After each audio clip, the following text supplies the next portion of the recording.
welcome to Rewatch-and-Rank. On this channel, we rewatch older TV shows, provide a summary and opinion on the episode before ranking each episode against each other, and today's episode is Grey's Anatomy Season 2, Episode 17, As We Know It.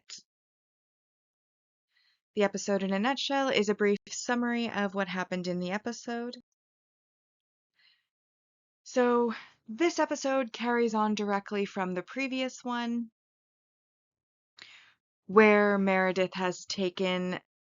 Well, actually, let's start with Bailey. Bailey is still refusing to push because she wants her husband to be there, and it's at the point where it's starting to get dangerous and potentially could end up harming her child if she doesn't start soon. But Addison isn't able to convince her, and George makes an attempt but isn't able to convince her. However, George does manage to, the second attempt, pull through and convince Bailey to start pushing and helps her to give birth. And she does have a boy whom, when she introduces him later, is named William George Bailey Jones. So it looks like George got the middle name. Now, I don't know if it's pre-planned or if it was named after George for helping her with the whole birthing process or not. But George's name is a middle name. I think that's worth noting. Then with Tucker, he almost is lost on the table. However, they are able to get his heartbeat back. His surgery is completed successfully. And at the end of the episode, he is introduced to his son by Bailey after he wakes up from the operation. So those both get happy endings. And now the main drama of the episode is that Meredith now has her hand inside. Oh, well, actually, brief detour again. Hannah, the paramedic, is found after she had run off. Turns out she fell on the stairs and she needed stitches, which George helps her with. And then at the end of the episode, they give her some of the credit for saving the patient because her hand was what ultimately allowed him to make it that far. Though she did, choke at the end and have a panic attack and run off, leaving Meredith to be the one who actually removed the ammunition from the chest cavity. Now we come to our main plot point of this episode, which is, of course, that Meredith has her hand in the body, keeping the ammunition steady. Christina is helping with the, I said it in the last episode, that bag, the intubator bag? No. Incubate? No. Anyways, he has that bag thing and she's doing the squeezing for the air to go in. Well, until Burke and Dylan arrive.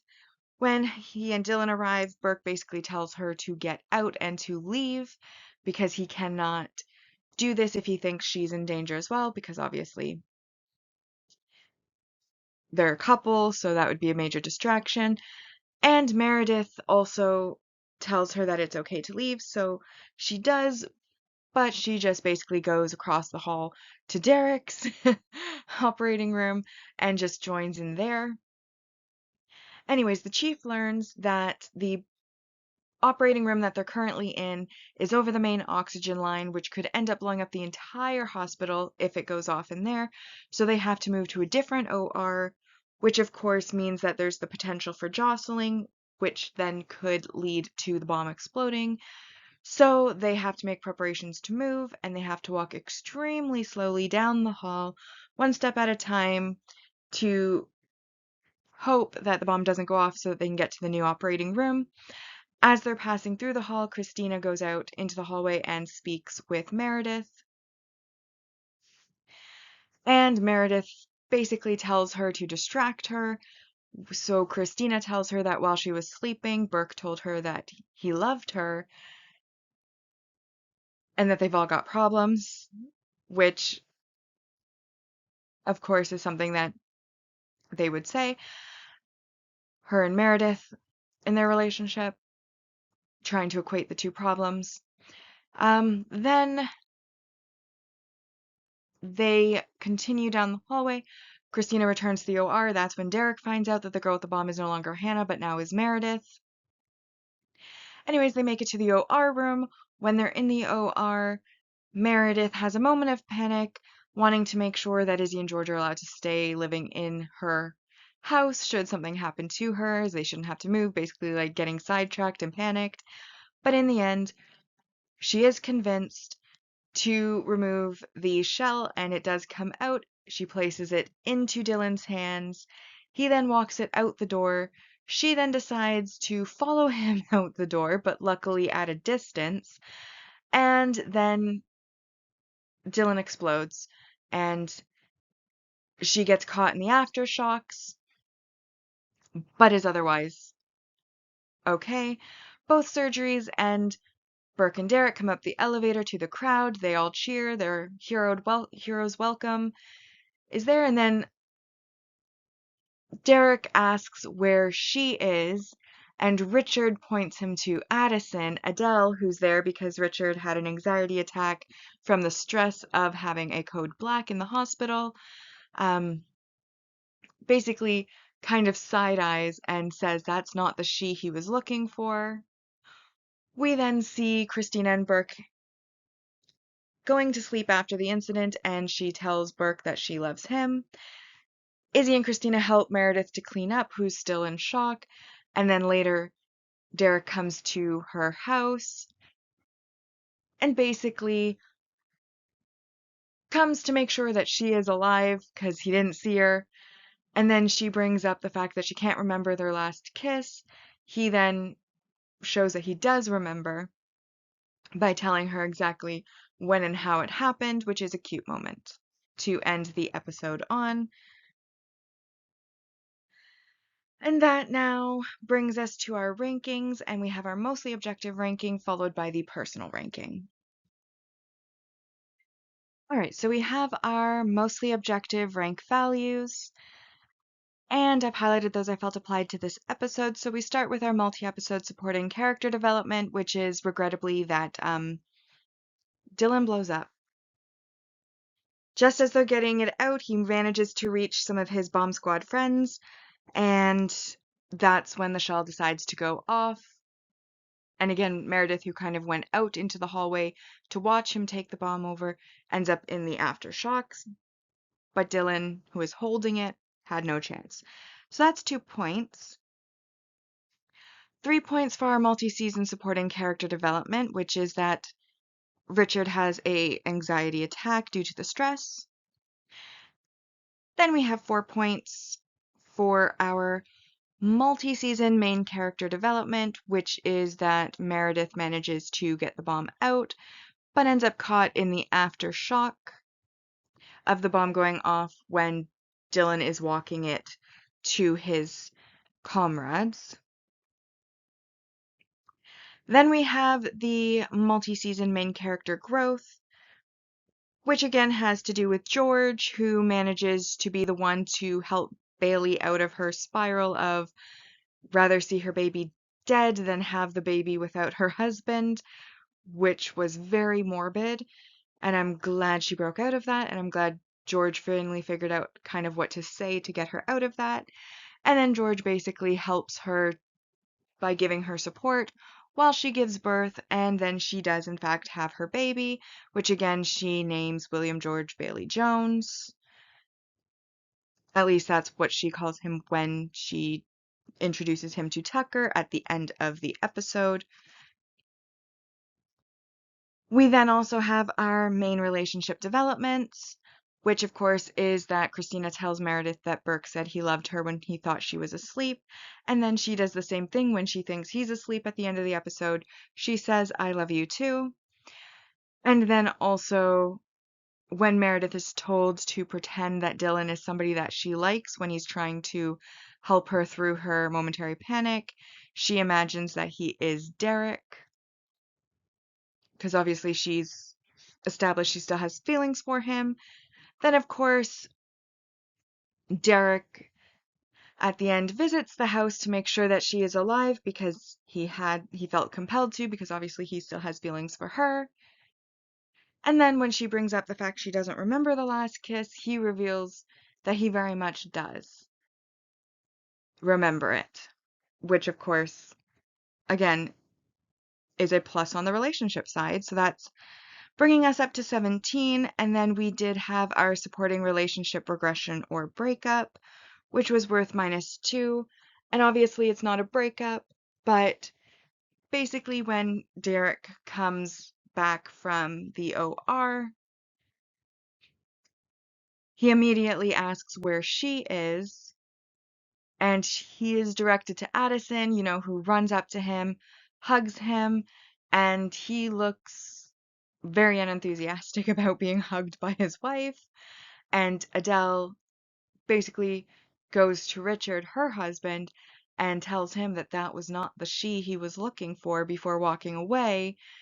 And it's very obvious based on the look on his face that that is in fact the case, that Addison was not who he was looking for, which, as they are meant to be the active couple and the currently married couple, I would say is definitely a regression. And that is why it's worth -2 points, but that still leaves us with an overall 15 points. And as the maximum score on the objective ranking is 10, this was a 10 out of 10 episode. And so, on our mostly objective ranking for season 2 so far, we have in first, Make Me Lose Control, Into You Like a Train, Begin the Begin, Tell Me Sweet Little Lies, Break On Through. This episode comes in 6th.